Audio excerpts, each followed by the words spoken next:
Morning. Good morning.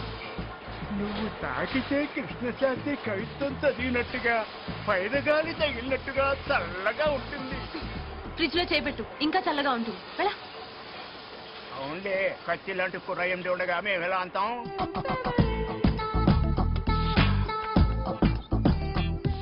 Good morning sir. Time ఎంత? Watch ఇంట్లో పెట్టొచ్చాను sir. నేను వాచ్ అడగలేదు, టైం అడిగాను.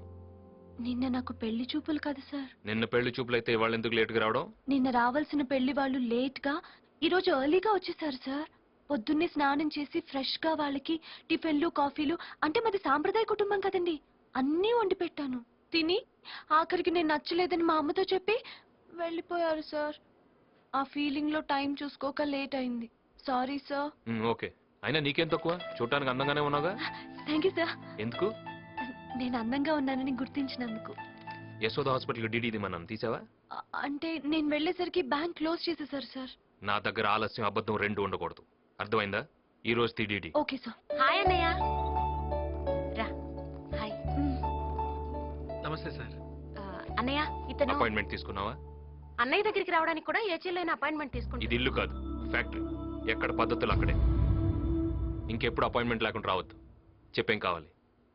ఇతను వంశీ అని నా ఫ్రెండ్. తనకెవరూ లేరు. మన ఆఫీస్లో ఏదైనా మేనేజర్ పోస్ట్ ఉంటే. మనం ఎక్కడికైనా వెళ్తే పోస్ట్ అడగకూడదు, పని అడగాలి. మా కంపెనీలో ఏ పని లేదు. అన్నయ్య ప్లీజ్. ఇక మీరు వెళ్ళొచ్చు.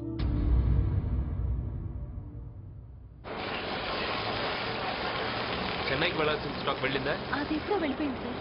ఎల్ఎన్టీ నుంచి డీడీలు వచ్చాయా? నేను ఈవినింగ్ వచ్చేసాను సార్.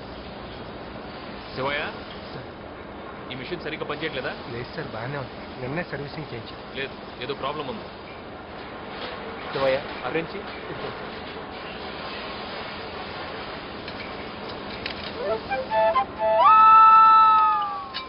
సౌండ్ని బట్టి మెషిన్ని, కళ్ళను బట్టి మనిషిని చెప్పగలను. ఏంటి డల్గా ఉన్నారు? లేదండి, నేను బాగానే ఉన్నాను.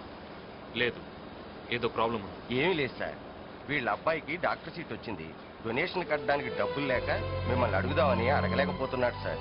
ఏంటి శివయ్య, ఆల్రెడీ చాలా లోన్ తీసుకున్నట్టున్నావు? అవును సార్, అందుకే అడగలేకపోతున్నా. నువ్వు అడగడం తప్పే, నేను ఇవ్వడం తప్పే. ఆల్రెడీ నీకు వచ్చే జీతం కట్టింగ్లో చాలా పోతుంది. ఇంకా లోన్ తీసుకుంటే నీ కుటుంబం గడవటం కూడా చాలా కష్టమైపోతుంది. దాసు, ఒకసారి మన వర్కర్స్ అందరిని రమ్మను. చూడండి, మన శివయ్య కొడుక్కి ఎంబీబీఎస్ సీట్ వచ్చింది. శివయ్య ఆర్థిక పరిస్థితి మన అందరికీ తెలుసు. మన అందరం తలా కాస్త సాయం చేస్తే వాళ్ళ అబ్బాయి చదువు పూర్తవుతుంది. నేను ఈ నెల జీతాన్ని శివయ్యకి ఇస్తున్నాను. మీరు కూడా ఎంతో కొంత ఇస్తే బాగుంటుంది. తప్పకుండా సార్. రే, ఎవరెవరి జబ్బుల్లో ఎంత ఉందో తీసివ్వండి రా.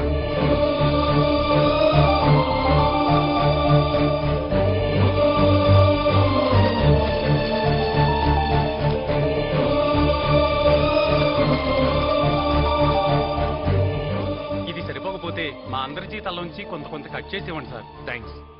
నా మాటకు విలువిచ్చి శివయ్యని ఆదుకున్నందుకు మీ అందరికీ థ్యాంక్స్. ఒక మనిషి కష్టాన్ని 10 మంది పంచుకుంటే ఆ కష్టం కనిపించకుండా పోతుంది. శివయ్య,